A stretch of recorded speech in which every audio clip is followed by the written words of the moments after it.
All right, welcome in, everybody, to the Important Nonsense Podcast. Steve Bonham, Neil Smith, Mike Manning, 32 teams in 32 days. The journey continues. The path to greatness. We're almost there.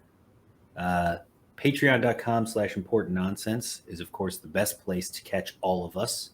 That's how you get into our Discord. Ask us all your questions. Also get 2 days early access to these videos. Gotten a lot of positive feedback from our patrons about it. They love it.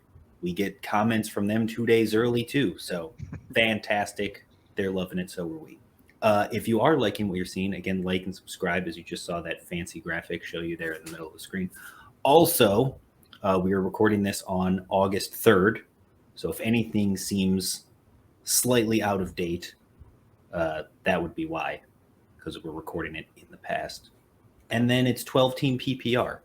And who are we talking about today, gentlemen, but the Los Angeles Rams, the defending Super Bowl champions. So first, Neil, how are you doing today?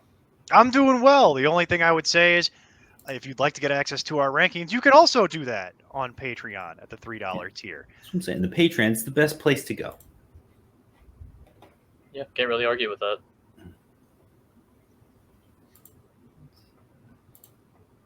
Mike, how are you doing? Could be worse. I mean, I wish we were talking.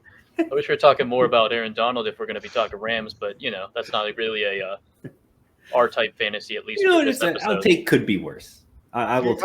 I would have just left it could be worse, and then stared dead-eyed into the camera. Just not blink. Just stare dead-eyed, lifelessly into the camera. If you do want to talk about Aaron Donald, make sure you're checking out Nee Wallace Bruce and all the stuff he produces for us on the IDP team at ImportantNonsense.com. But we will get into the offensive players on the Rams, starting, of course, at the top with quarterback. Matthew Stafford, he finally did it. He got his ring last year. He now has as many Super Bowls as Aaron Rodgers. One of my favorite stats.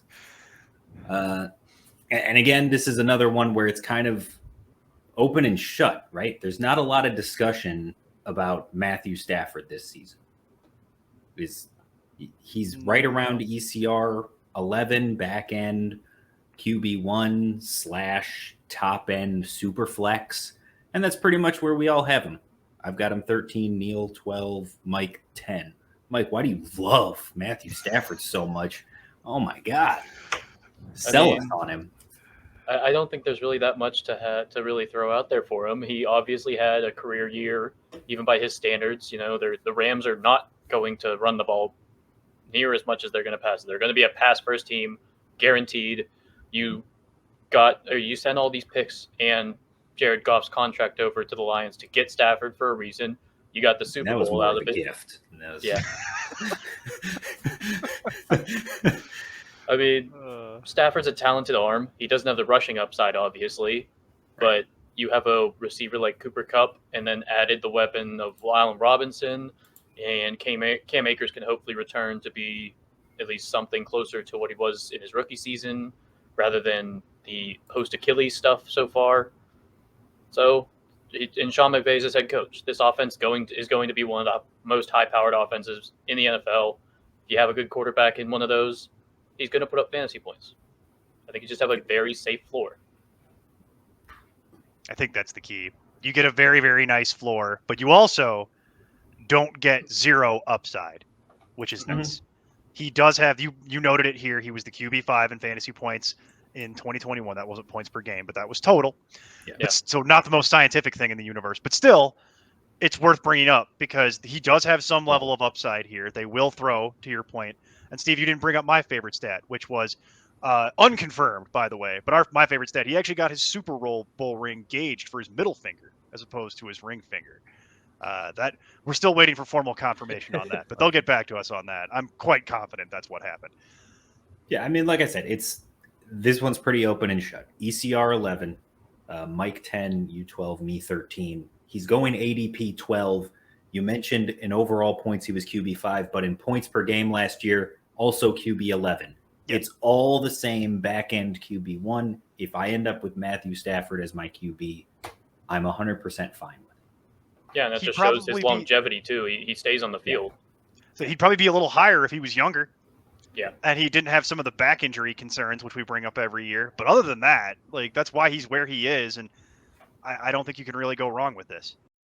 All right, running back. Speaking of injury concerns, Cam Akers. He made an unprecedented return from the offseason Achilles injury 5 months after it happened. Absolutely bananas. He was able to come back and play. I believe he only played one game at the end of the season. I think it was 2. In the regular season, he played week 18, kind of. Yeah. That's right. Like Yeah, he was week dressed, 18. and I think he touched the ball like twice. There you go. But then he did play in the playoffs, but wasn't very efficient or productive. But again, 5 months removed from the Achilles injury, so can't really fault him for that. We didn't expect a whole lot from him coming back that quickly, but he came back. That's the main thing. So Cam Akers, for me, RB15. Neil, you've got him at 17. Mike, you've got him down at 20. The ECR has him at 18. Right now in PPR, Cam Akers also at 18, in line with the ECR.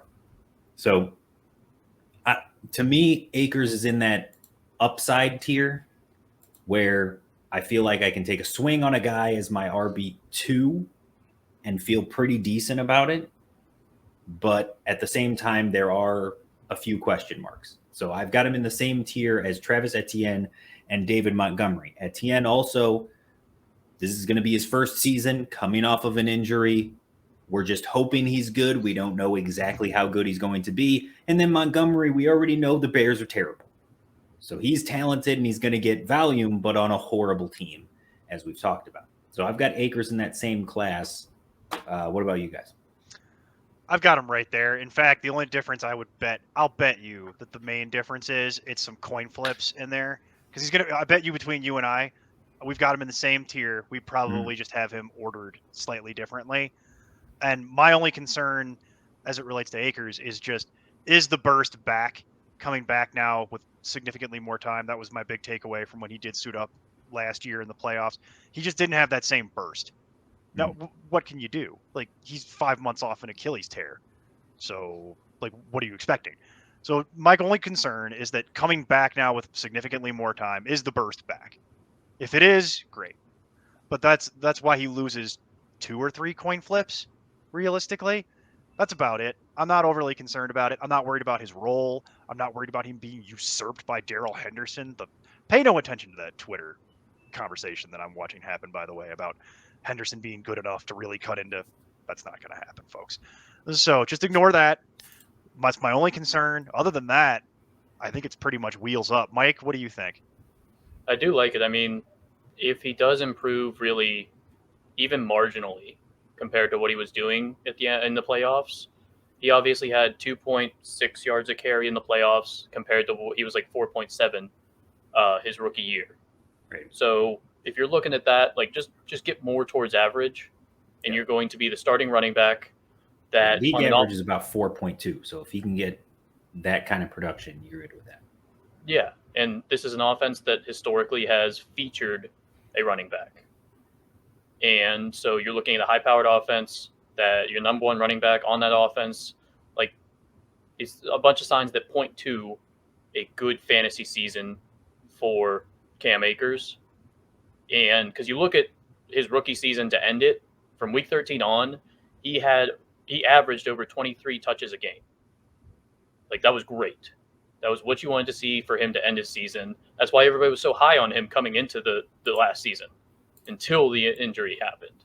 I mean, he was going in the conversation for the 1-2 turn because he was the featured guy in a strong offense and played well. He was doing everything from running the ball to having some receptions. He wasn't majorly involved in the receiving game, but he's shown he can do it. And touches are key in this world of fantasy. So I like Akers. Obviously, you guys like him a little bit more. There's a little bit of concern of I think there's obviously the injury. If there is still some issues if he doesn't, they become a committee. Mm. Not a full-blown committee, but if Henderson does take touches away from Akers. This was a question. I mean, it happened the entire rookie year, basically, except for that end of the season. So maybe they're going to ease him in, try and keep him healthy, and try and take some touches away and give it to Henderson. So that there's some issues, and I think that's not something you can just overlook completely. But I still do like Akers this season in general. Yeah, to steal a phrase from Neil, if you took Cam Akers and Darrell Henderson and put them in a vacuum, then Akers is clearly far and away the talent. Mm-hmm. Yeah, he's the better of the two of them. And weeks 1 through 8, like you were talking about with the feature back, when Henderson was basically the only usable running back on that roster, he was RB11 in PPR. And again, Henderson is like the light version of Cam Akers. He is a downgrade, and he was still a top 12 running back. Then he started dealing with injuries of his own, and they signed Sony Michel, and it became a whole thing. But eventually Akers comes back. I do believe this is his job. So I think we're all on the same page. It's Akers' job. He's a top 20 guy with upside. So then the question becomes, what do you do with Darrell Henderson? Is he a usable handcuff? Is he someone that's going to get enough run to be a flex, or is he just a name to know? I think he's actually the true handcuff. And I think he's actually being rated appropriately for that. Because if you just go around the horn on it, Steve, you've got him at 54. I've got him at 47. Mike, you've got him at 41. I think that's a function of your thing talking about Akers being eased back in. I'd have to imagine that that's the reason for that. And then the ECR's got him at 44. So I think they've got him about appropriately rated. He's in little handcuff tier, the little handcuff zone. And he's one of the few actual handcuffs, like a true handcuff. Because they do typically, there's no guarantee, but if you're going just off history, the Rams tend to feature a guy, as was mentioned. I don't think that's going to change. I don't think that's, unless there's some necessity to make that change. I think if they have their way about it, they'll go back to what they've always done. So if Akers is healthy enough to be the guy, they'll let him be the guy. If something was to happen to Akers, you mentioned it, weeks when he was gone, Henderson was in the top 12. Yeah, I think that becomes the same thing. Sony Michel's not even there. We're going to talk about that in the next couple of days, as much as I don't want to. But that's where we are. I think that's what you're looking at. And if you look at as you look at the depth chart, the only other player is Jake Funk, who we've seen historically not do much and not be that great. So I'm not worried about this. I think it's Akers if he's healthy enough. They'll split it if he's not totally back up to full speed yet. They'll split it to a certain tolerance. But for me, Henderson is just the pure handcuff, and I think he's being rated appropriately for that. Now, my final thought on the matter is if I was going to take Akers, I probably would be prioritizing getting Henderson because similar to Alexander Madison, who we'll also talk about in a couple days, you know what you're getting. You're getting a really quality like replacement product without having to invest a huge amount of it. But I reject the idea that Henderson is a flex on his own and that they would both have a role if Akers is actually truly healthy. Yeah, and actually some of the guys, somebody you named, Madison, is exactly right ahead of him in my rankings. And I have him in a tier with similar players like Herbert for Chicago, Henderson, obviously, for the Rams, Madison for the Vikings. Like, these are guys that are good players when they've been given the opportunity to be the lead guy.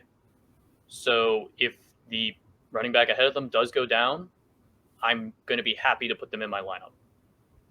So that brings up a good point. We'll have a little fun with this here.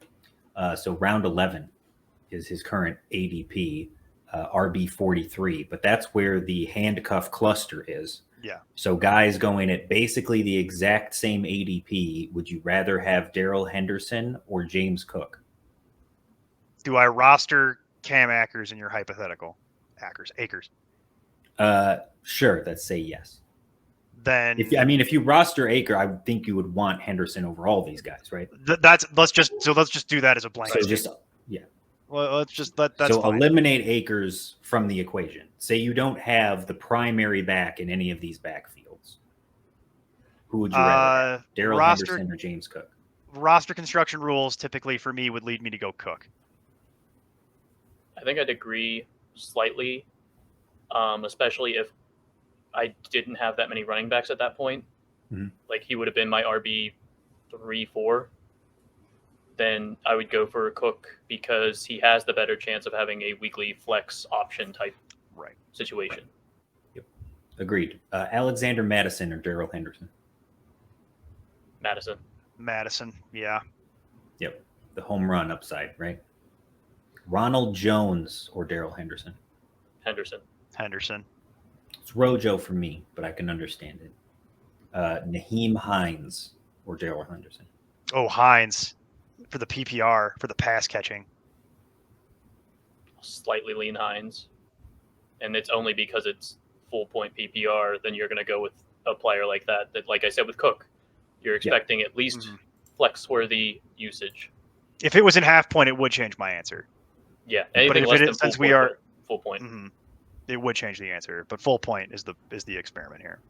And then J.D. McKissick. Oh, for me it's McKissick, but I noticed this already. We'll get there when we get there. But significantly higher. Yeah, right? we're gonna get there when we get there. But for McKee, it's McKissick. For me, it's McKissick, and it's not close. Yeah, I think it's Henderson there. Okay, and for me, I have Henderson rated in a way that I would take literally any of those guys ahead of him, just because I feel like Akers is a superior back, younger guy. He's going to get a majority of the workload, and there will be some work for Darrell Henderson, but unless another injury happens, I don't see him getting enough for it to matter. And even then, we saw him with the full workload last year, and it paid off when he was healthy, but he also physically couldn't handle the workload himself. Yeah, it's going to be depending on if he can handle how many games he's going to be expected to contribute, because the reason he was RB11 in the first 8 weeks of the season was because he had 7 touchdowns. Right. Yeah. And then the back half of the season, he had 1 touchdown while dealing with injuries himself. Well, and like I said, there was literally no one else. Like it was just him in that backfield too. So that helped. Not noted here on the depth chart. And the only other thing I will say about running back, they drafted Kyren Williams out of Notre Dame in the 5th round. He was rated fairly high for me in the draft. I thought it would depend on landing spot. Don't love the situation here. Jack has him as the 4th stringer behind Jake Funk. I don't think it stays that way, but I think Kyren Williams, a name to know certainly for Dynasty, but not so much for redraft here.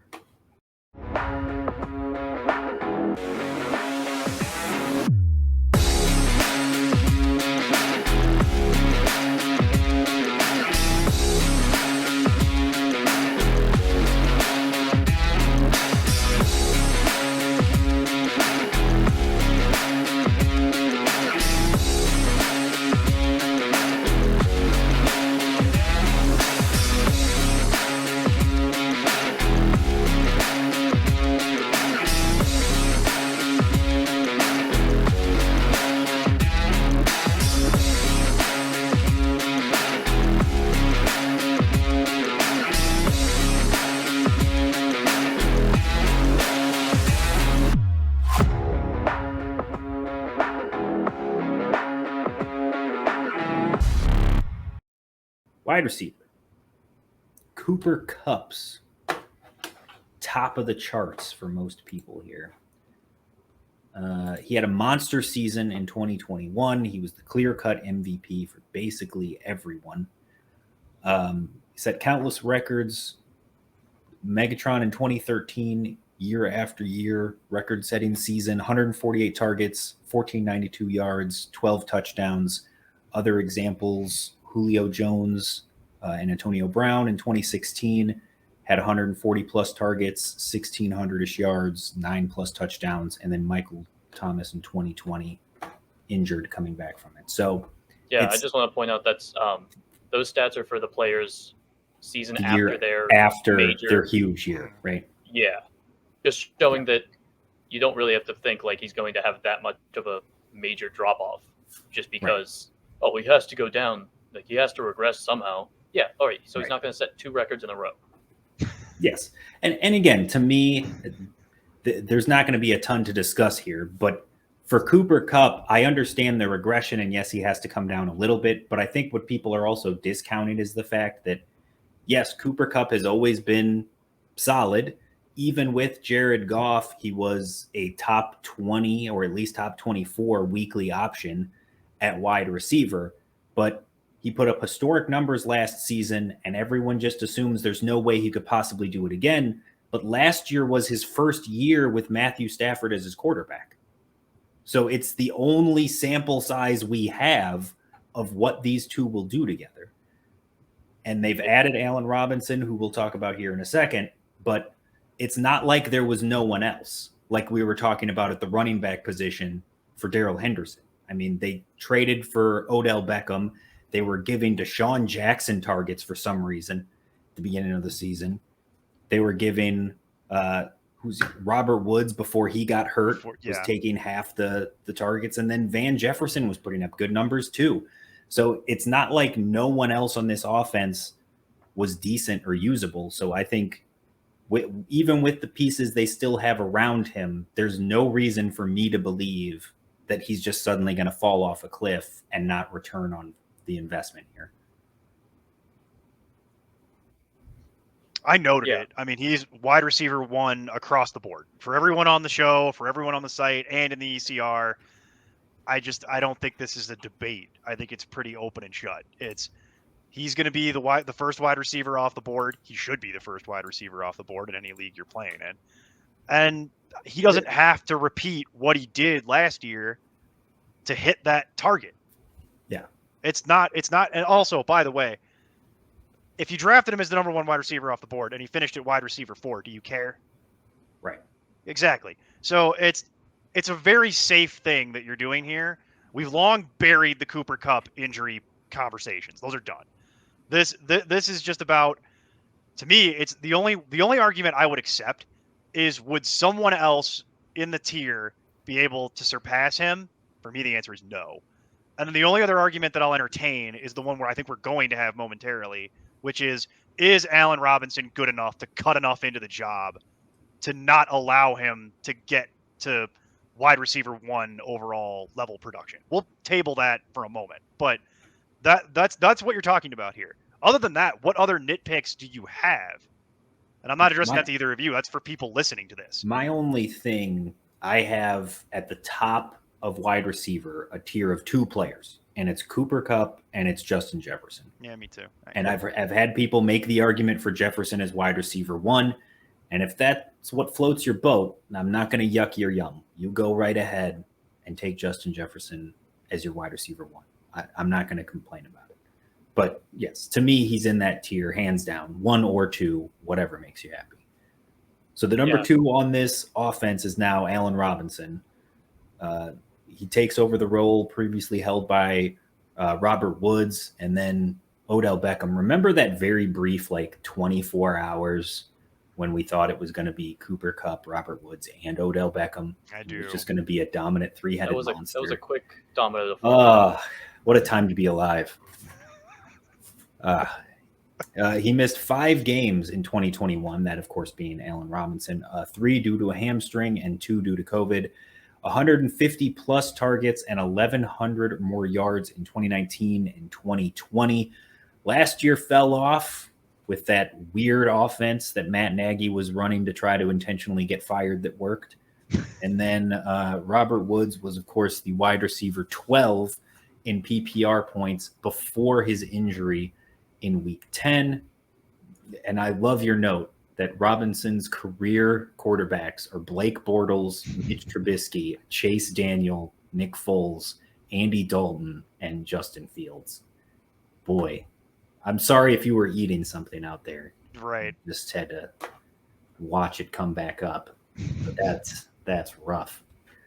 So where are we on Allen Robinson this season? I mean, he gets Matthew Stafford, who, as you are basically alluding to here, is far and away the greatest quarterback he has ever played with. I've got him at wide receiver 33. Neil, you've got him all the way up at 21. I do. Mike at wide receiver 30. The ECR has him at 24 because, again, as we've seen, this offense can support 2 top-end wide receivers, but ADP currently wide receiver 31. So, Neil, give us the love for Allen Robinson. Sure. We've talked about this for how many years in a row, Steve? 5? Imagine what would happen if Allen Robinson ever got a real quarterback. Yes. Mike, you weren't here on those shows, but you just heard them. I summed them up for you. We've done that show at least 3 times, 3 years running. It's probably more than that. And now we finally get to see. We finally get to see an answer to that question, what would happen if Allen Robinson actually had a real quarterback. And I, for one, am excited, and I welcome our ant overlords. I'm good with this. I'm all in on the Allen Robinson because you also mentioned it. Robert Woods was wide receiver 12 in PPR points before he went down in week 10. And you know I love me Bobby Trees. Anybody who's followed this or my work or this show for any amount of time, I love me some Bobby Trees. I think Allen Robinson is actually probably a superior player at this point in their careers because he's younger a little bit. And the only concern I have about Allen Robinson is can he actually play the entire season? So it's baked into my ranking that I think he can. And I believe that he should be able to hit. They do different things. Robert Woods works a little more underneath and gets more carries. Okay, Allen Robinson's not going to do that for you. But he is going to be much more of the vertical presence than Robert Woods is at this stage in his career. So for me, I'm good with this. I'm good with the idea that we've seen it a million times. This Rams offense, which I don't think is going to change very much despite the personnel changes, can easily support 2 wide receiver 2 level wide receivers at a minimum. And for me, I just don't believe in anything else on the team. So I think that will be the adjustment you do see. Cooper Kupp's going to get his. Allen Robinson's going to get his. Van Jefferson doesn't matter anymore. Tyler Higbee's bad at football. Sorry, Tyler Higbee and your family. But it's my opinion. And then beyond that, you're talking about the running backs. This team does not support that much pass catching to the running back. All this volume that we've seen has to go somewhere. Right. So to me, it's going to go to Allen Robinson. And now Allen Robinson doesn't have to deal with the one coverage anymore, which he's put up all those numbers that you referenced, having to deal with the one coverage, bad quarterback play on a bad team. Very little of that is a factor anymore. So to me, it's down. I've ranked him there with confidence. He's one of my flag plant players. I will have a ton of Allen Robinson shares this year because, as you also mentioned a moment ago, similar to the Hollywood Brown thing, you don't have to actually draft him there. Yeah, you get to wait. It's a beautiful situation for Allen Robinson as it relates to this season. As long as he can get through the season without getting hurt or getting COVID again, I have no complaints, and I feel like he'll easily outpace the productions that a lot of people have him on. The two of you, tell me why I'm wrong. Tell me why I'm getting too excited. Rein me in. What is it? What am I not doing? I mean, I'm not going to sit there and say that you're, crazy. Right. This is as we've said multiple My therapist times, does that every Thursday, Mike. I don't need another voice in my head. It's a great offense. They're going to pass the ball plenty, and Cooper Kupp is going to get a lot of the work. He's going to get a majority, obviously, but he's not going to get all of it. Right. We just heard that Van Jefferson's having surgery on his knee that has apparently been a chronic issue. Going back to last year. Where he had to he was actually seeing a specialist and multiple specialists to try and figure out what was wrong and why it keeps bothering him. If Van Jefferson's out for an extended period of time, this is going to become a two-headed monster, and the occasional deep ball to Tutu Atwell or short pass to Ben Skronik. That's it. It's going to become a just heavy dose for Allen Robinson and Cooper Kupp. So that is a high upside for Allen Robinson. Right. He obviously did not play well last year, partially because of health, but also he didn't look great, even whenever he was on the field. That can be plenty of factors going on into there, but he did not look like Allen Robinson of past years. Would you try as hard as you could for Matt Nagy, Mike? Answer the question. Answer the question. I mean, I've never met Matt Nagy. Maybe he's a nice guy. I'll try. That's not the reports I've seen. To what you're kind of saying there, yes, he is 29 this season, which is the exact same age that Robert Woods was last year. And it is also the exact same age as Cooper Kupp. So it's not like there's a massive age difference just because, Allen Robinson's been in the league for what feels like forever on a bunch of bad teams. What we've talked about in the past, Neil, has mainly been imagine if he were the one on a team with a good I understand. And now he's the 2, which still has value, like you're saying. Essentially, I've projected it where the one nice thing that worked out with the injury to Robert Woods last season is we can actually see here's the Robert Woods games, here's the Odell Beckham games put them together, and that's one season of the wide receiver 2 next to Cooper Kupp. And those are essentially the targets that I've given to Robinson based on his career numbers, the receptions and the yards per game or yards per reception.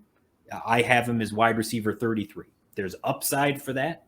He can absolutely cash on it. And where I have him, just for how I have wide receiver set up, he's in my tier 5, near the back end of my tier 5. But my tier 5 goes from wide receiver 20 down to wide receiver 34.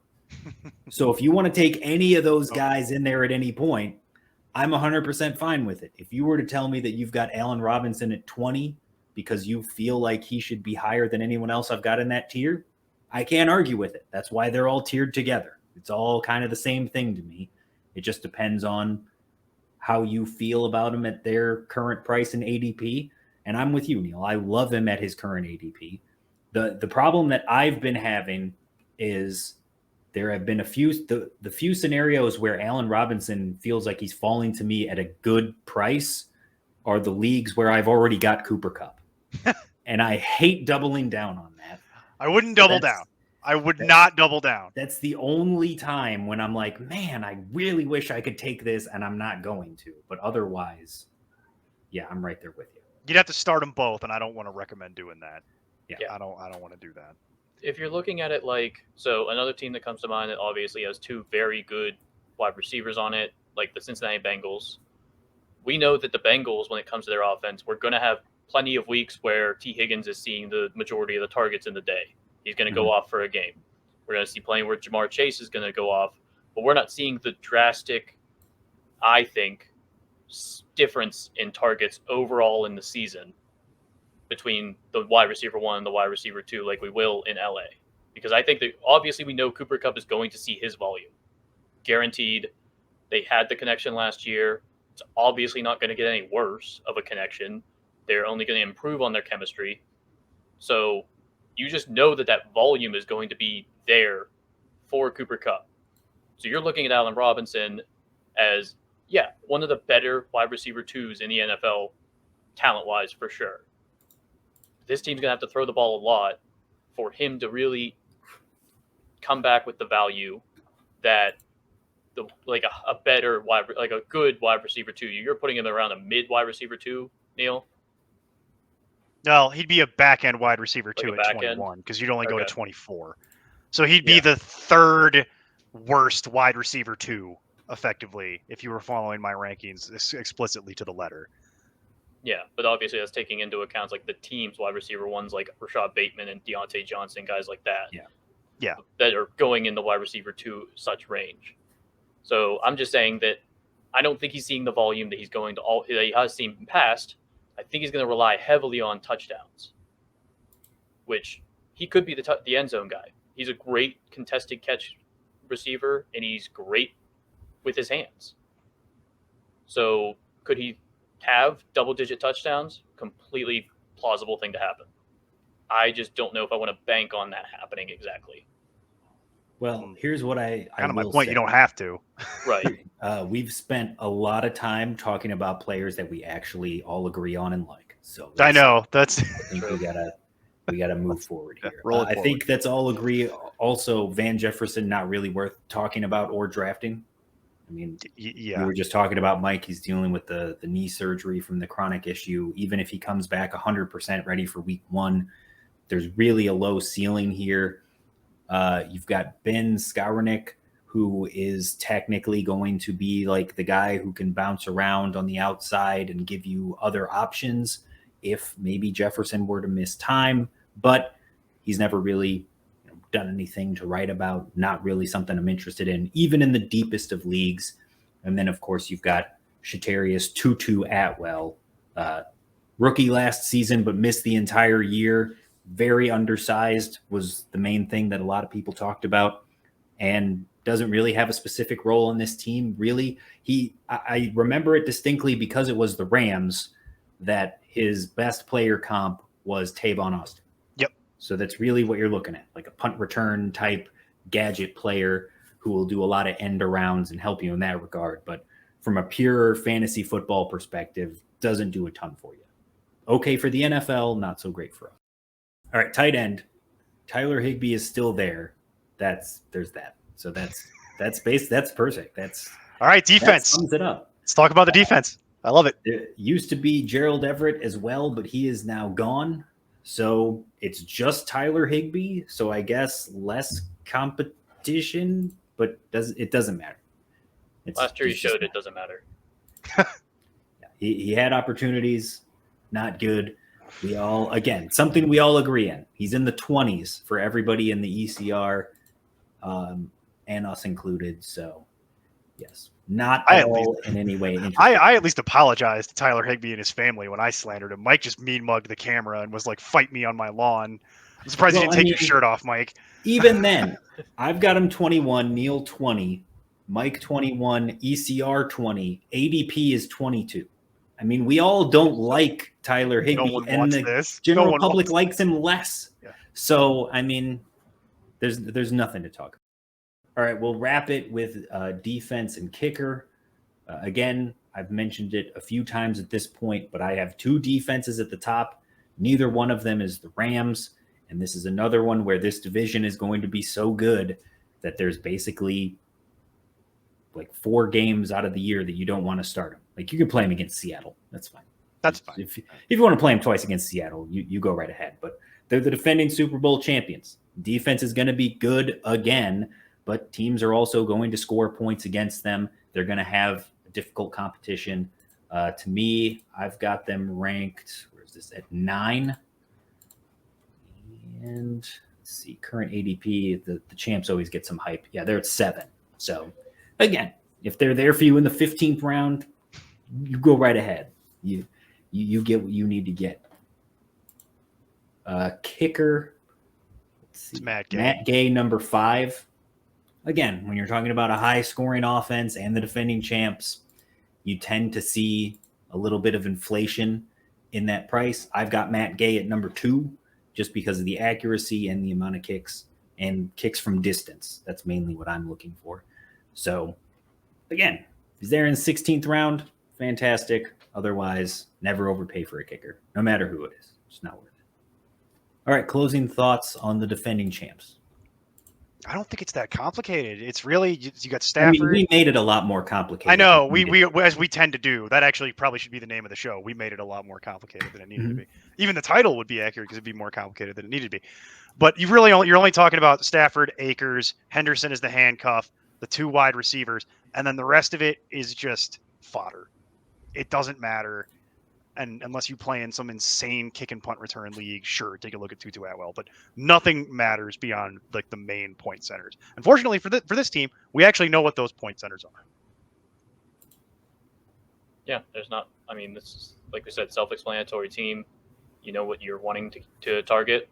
It's just whether you want to go against ADP for a guy like Allen Robinson or a guy like Darrell Henderson, or just leave him on for somebody else. Agreed. All right. Well, thanks for watching today. We will be back tomorrow with the Las Vegas Raiders. And until then, just keep up the nonsense. I'm Tim Kitzer from NBA Jam and NFL Blitz, and you can find all the guys at ImportantNonsense.com. Kaboom!